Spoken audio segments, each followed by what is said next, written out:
As highly anticipated here on the channel, it's Inter that goes through to play the final of Champions League against or Paris Saint-Germain or Arsenal. Obviously, we'll speak about Juventus in today's video. Of course, we'll speak about Giuntoli. Bomba news about Giuntoli, apparently left alone by the ownership of Juventus Football Club. But we are obliged to speak about Inter because we like it or we don't like it. Our destiny, our brains, our thoughts, our emotions are linked in a way to the result of the 31st of May in Munich. Ciao Juventini of the world, my name is Giuseppe. Welcome back on the channel. If you are asking me, Beppe, how are you feeling? How are you doing? I don't feel well. I can't feel well. I'm totally devastated. I'm pissed off. I don't want them to win. I hate them so much. You can't even imagine how much I dislike that team. More and more and more. Usually when you get older, you forget about things. You close an eye. You become a bit more... I can't stand them. It is the reality. Then there is also the brain, the logic part, being honest here on the channel. And if we are analyzing, not looking at the team that we are supporting, as anticipated here, I'm absolutely not surprised that Inter goes through. I'm telling you this since so many weeks, and especially when I saw that Barcelona would have been their opponent. Look, yesterday Inter was, and remember what I'm telling you, I'm speaking especially to the Inter fans that will probably react on one part of what I'm saying, but listen really carefully. Inter was stronger. Inter tactically, they outclassed Barcelona. They were more talented, more experienced, they were more smarter. They deserved to go through. They deserved to win. When I saw that Barcelona would have been their opponent, I said this is the perfect opponent for them. The picture of the games, of why I was thinking that Inter would go through, is at the 92nd minute. At the 92nd minute and 93rd minute, where you have a Barcelona that is leading the game in San Siro, the return game, which means they are just needing to wait 3 minutes to go through to the final. What are they doing with Yamal? Fantastic, the best player on earth, according to me. Yes, already today. That is deciding to take that ball, to take his chance instead of running towards the corner kick and waiting for the referee to whistle. He's taking his chance. Bad luck. Boom, on the post, that ball goes back again. A counter-attack where Inter is master in. They go, they run. Acerbi winning his duel against Araujo. Bad defense, they score a goal. 3-3, which bring them to the extra time, where Fratesi, always Fratesi from the bench, it's not even a surprise. I wrote it on Twitter. I said immediately, Fratesi will score the winning goal, and that's what happened, because you know football. You know football really well, or you know or you don't know. I was not sold by the fancy Barcelona that is a strong team, and you will see in the coming year they will become stronger and stronger. They will win in experience. They will be able to understand that there are moments where you need to take your chance and moments where you need to wait, to not exaggerate, to not try to continue. A stubborn coach like Flick will maybe learn his lesson from these kind of things. Then at the between the 92nd and 93rd minute, there is also another factor, not the only factor, because I remember that the last video, some people didn't understand really well, not the only factor, but an important factor, that is luck, the luck of Inter. Not only, but that ingredient, that small percentage of luck, because if that ball goes in instead of going on the post, the game is over. If Mkhitaryan is a bit in the box instead of out of the box, we are speaking about centimeters, it's a penalty. Correct to not give a penalty, it's not a penalty. If Lautaro is not moving the ball, Kubarsi, it's not a penalty given to Inter. There are a lot of things like that. They're saying sometimes you're lucky, sometimes you're not lucky, but luck is important to go through. Luck is super important, and you attract luck because you're there, because you play your game, because you have an identity, because you work to have that luck. And all these things makes that today I'm convinced that Inter deserve to go through. Now, I am a fan, I am a football fan, and my heart cries because I don't want Inter to go through. There is no way that Juventini are supporting Inter. There is an objective analysis, which I just did, with Inter deservedly going through, and probably they will also deserve to win the Champions League this time. And then you have the fans that cannot support Inter. I don't want to go too long on that one because we already spoke about it, and I'm sure I cannot convince you, and I don't even want to convince you, because if you don't understand it, hey guys, it is what it is. But there is no way. If you're looking at the history, if you're looking at the Museum of Inter, where they are proudly showing our Scudetto that we won on the field, repeated by Ibrahimovic, by Capello, by all the people that were living that era, then you're disrespecting a part of history to Juve. That's not what I want to focus on today. I want to focus on Juventini that are crying, jealous, not happy, blaming Agnelli to have sent Marotta. Marotta has been identified as the key factor between the two teams, between Juve being in a disaster moment, which we are in today, and Inter being on top of the world, where they are probably they are already at. Maybe they will go on the 31st of May. Let's see what will happen into that game. Yes, it's true. Marotta is an excellent manager. He's probably one of the best managers on earth. It's true. It's absolutely true. You are correct. And I understand that you are totally right to look for people to blame, to try to identify the right moment of Marotta is between one team and the other. Look at what he did at Juve, look at what he's doing at Inter. I totally understand that. Then I am not someone that will cry too much about people that leave, because I think that when you leave, it means that it's over between one part and the other part. We will never know if Marotta would have been able to continue that winning streak at Juve. We'll never know. We will never know. One thing is sure, today I'm pissed off with Juve because the reality is harsh, because we made so many mistakes, absolutely 100 millions of mistakes. If we want to blame someone, we need to blame ourselves for the situation that we are in today. On the other side, I don't forget where we are coming from.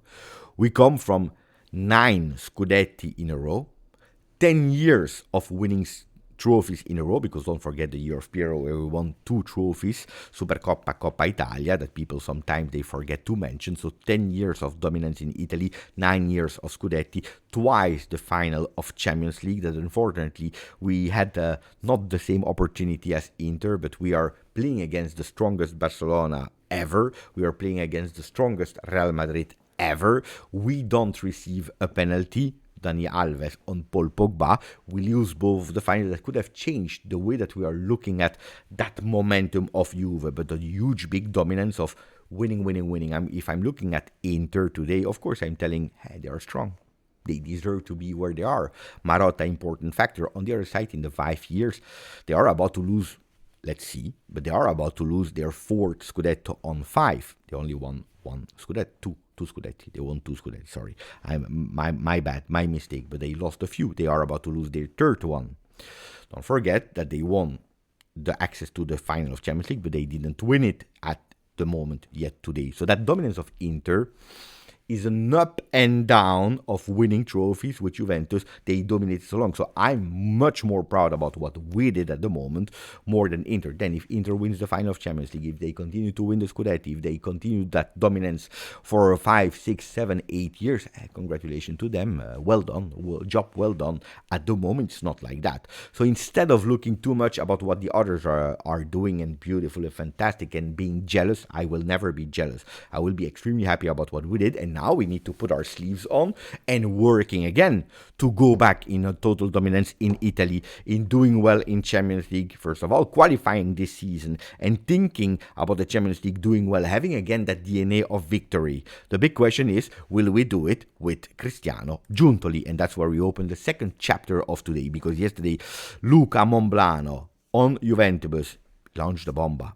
And I will have the pleasure to have him here today on the channel, if everything goes well, for a small video where I will not speak too much, about Mercato. I really want to let him explain what he said yesterday from his words. So instead of reading, because I already read some infos on internet that are not 100% correct, it's not 100% what he said, and then you know it, but Momblano, he said this, we don't believe, but he said something extremely important. From 46%, he went to 6.46. It's not that much a percentage that you need to look. The value of that percentage, it's the big gap from last week to this week in how much it decreased from Cristiano Giuntoli. Because if there is one thing that I already tell you, it's not at 100% that Cristiano Giuntoli will not be there next year.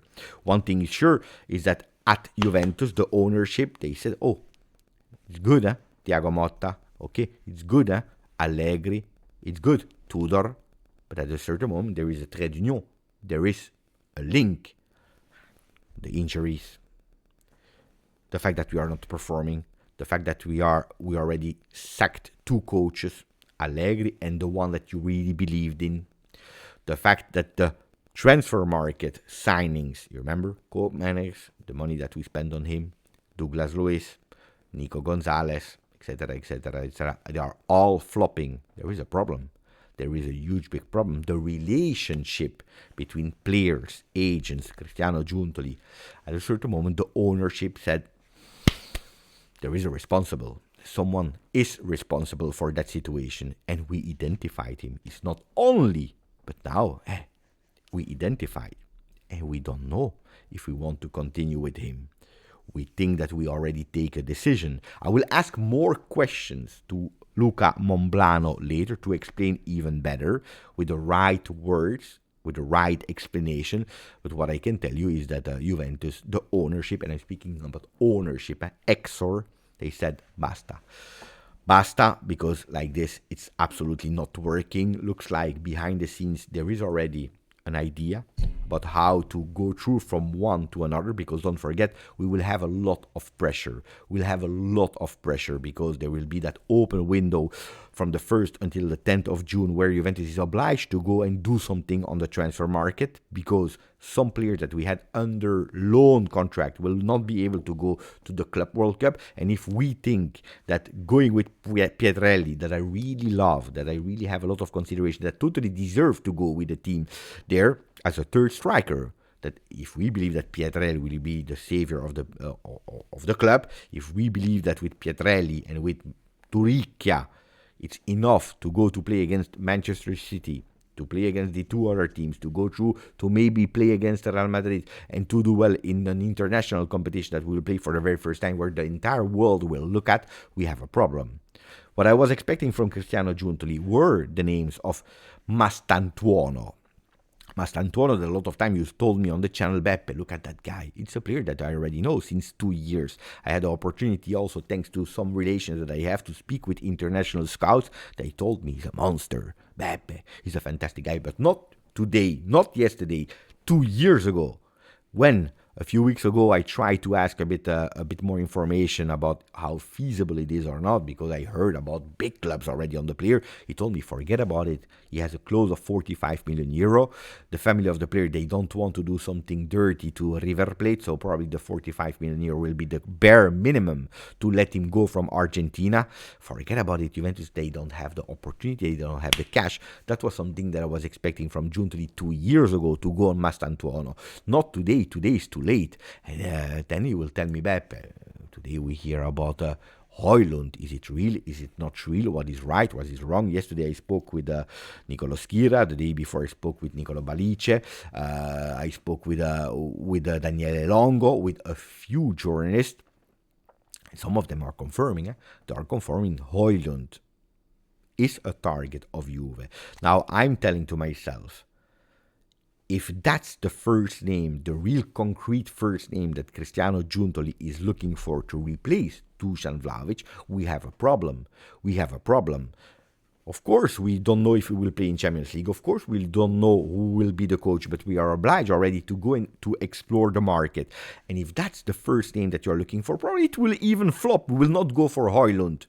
What will be the other names? Hojlund cannot be a first solution for Juve. In no way. It's a young kid that was promising at Atalanta for 6 months, went to Manchester United with a lot of pressure. He's a supporter from Manchester United, so he has that extra source of pressure, but that's absolutely not the name. What Juventus needs today is certainties. Look at Inter. They play with Mkhitaryan. They play with 33 years old. They play with 37 years old Acerbi. I'm not saying that we need to play with only veteran players, but you remember when I always told you a right mix between youth, between promises, and between experienced player. A lot of people were telling me, Beppe, but 25 years old is too old. Are you crazy? We need to go towards the 17 years old players. No. Well, a Hojlund is not the right move, so hopefully someone will stop Giuntoli on time. The thing that is sure today, confirmed by Gazzetta dello Sport, confirmed by Nicolo Schira, is that Dusan Vlahovic will not be there with Juve. Juventus is already working since long, but they are continuing to work on stopping not the contract of Vlahovic, because you can't stop the contract of Vlahovic, but to try to sell him. Yesterday we heard about Aston Villa, we heard about Arsenal. There are some clubs that are ready to go for the player. I don't believe in the 45 million euro that I heard yesterday, 46, 47 million euro, much lower, but he's absolutely not in the plans of Juve. So will there be a pact Juve Vlahovic to end well the season, to try to put it in the Champions League? I don't know, guys. One thing is sure, to continue to speak about Inter, when I see how Lautaro Martinez spoke after the game, saying that for 2 days he couldn't walk, he was crying at home, but he did everything to play there. He was even willing to sacrifice his leg, to sacrifice the World Cup there with Inter to be there. What can you say? I hate the team as much as I can, but it's something that you appreciate, and I would have loved to see from certain of our players that at a certain moment they disappear from a small injury, from a big injury, they never come back. We don't know. We don't know where they are. They don't dare. They don't trust. We have a bit of problem. Let's not risk, because they are thinking individual. They are not thinking about the team first. Dusan Vlahovic, not sure if he will be there on the bench. Today it's a 50-50. Gatti, it's more towards a no than a yes. And then you have a Koopmeiners that is more no, then a yes. Also him, it's already 3 games that is missing, and probably will miss another one, the big one against Lazio, without Kenan, without Cambiaso, on top of this, on top of that. We'll come back on all the lineups, on all the things later, but I wanted to speak about that. So what can we keep from that video of today? Don't be jealous of other teams. Try to focus on our team, support our team, but changes are needed. Changes are needed because we are not doing things well. We are not doing things well. Think about what we did that was fantastic and how we can do it again, instead of looking and being jealous of the others. Never be jealous of others. Be proud of what you did and think with sleeves up what we need to do. Ragazzi, grazie, forza, Juve.